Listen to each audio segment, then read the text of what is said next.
Hey,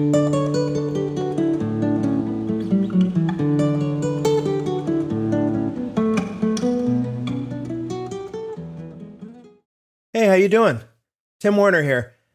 I'd like to talk about the concept of college or university as a prerequisite to entering IT.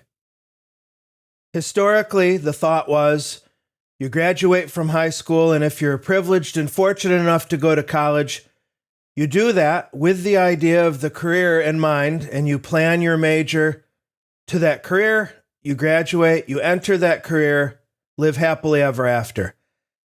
On its face, now looking back through the mists of time, how nonsensical that is, especially if you're going to college or university as a kid. How in the world do you know what you want to do as your career? Let me give you the cliff notes first, because I don't like to bury the lead, and it annoys me when I look at news articles that bury their main point. In my opinion, IT and university have a relationship like the following.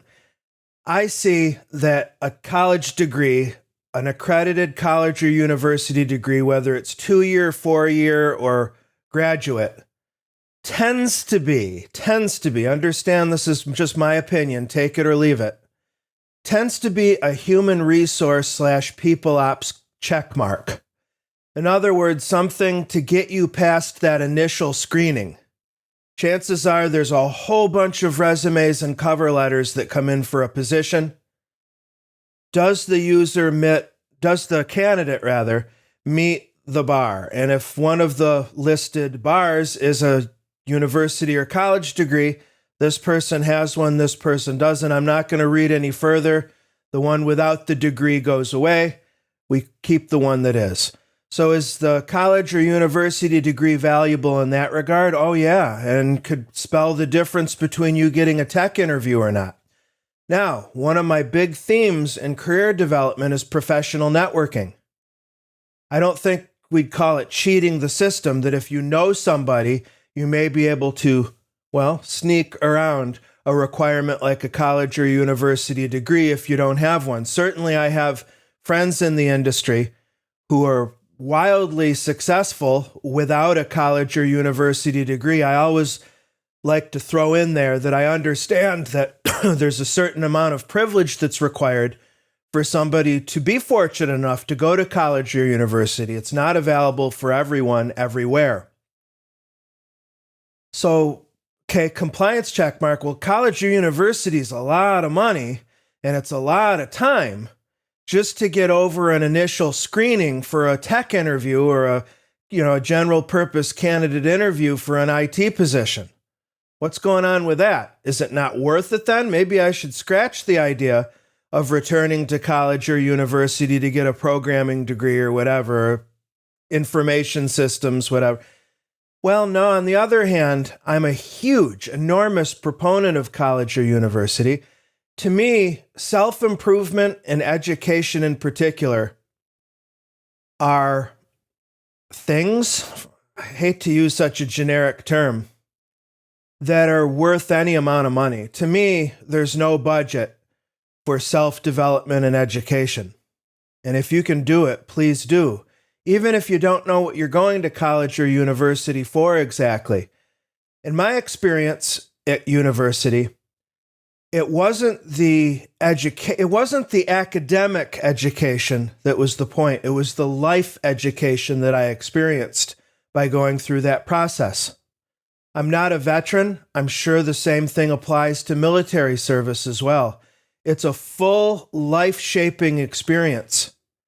I went to Cornell University, which is a world internationally known place. So there were students from all over the world. And I had grown up in upstate New York in a fairly suburban, semi-homogeneous environment. So university was extremely important right out of the gate because I was living in my dormitory with people from all over the world. That was an enormous education.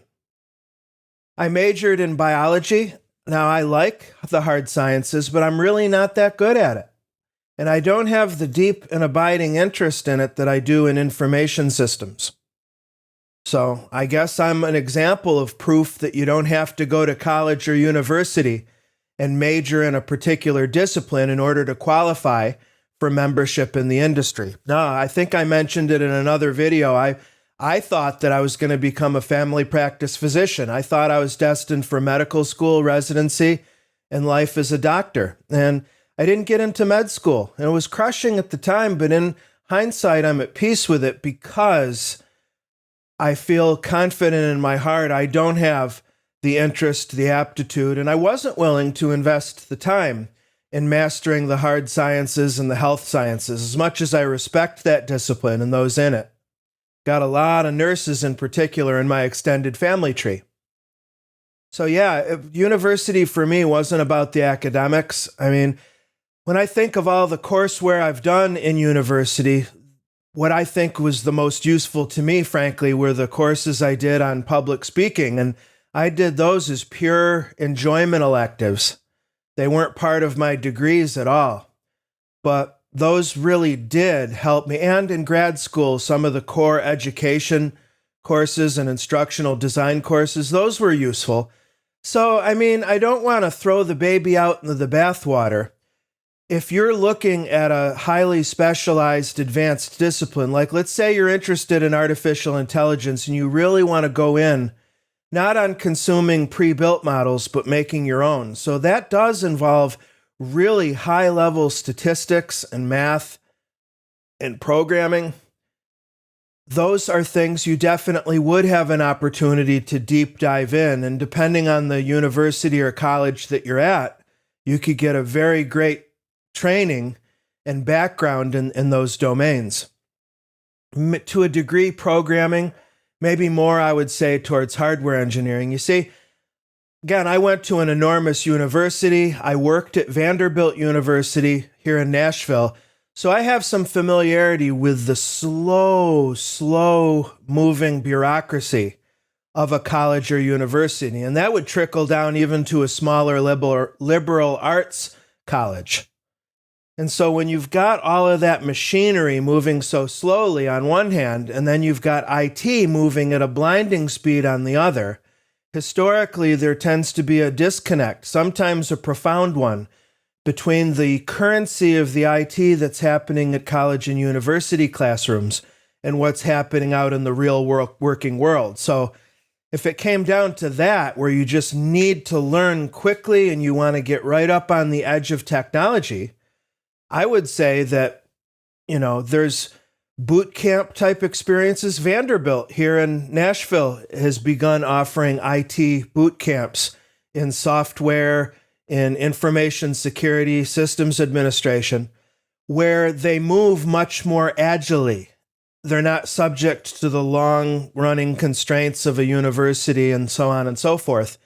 And that model, and Udemy, Pluralsight, maybe even YouTube, where you're watching training or seeking out live in-person training that's live online. I teach part-time for O'Reilly Media, and that's a great format because I'm able to teach from the comfort of my home, and my students are literally all over the world. That's a beautiful thing, to have a single classroom with people all around the globe at once learning. Beautiful. And also, there's the one thing that I've found so appealing about teaching IT is that it's immediately applicable.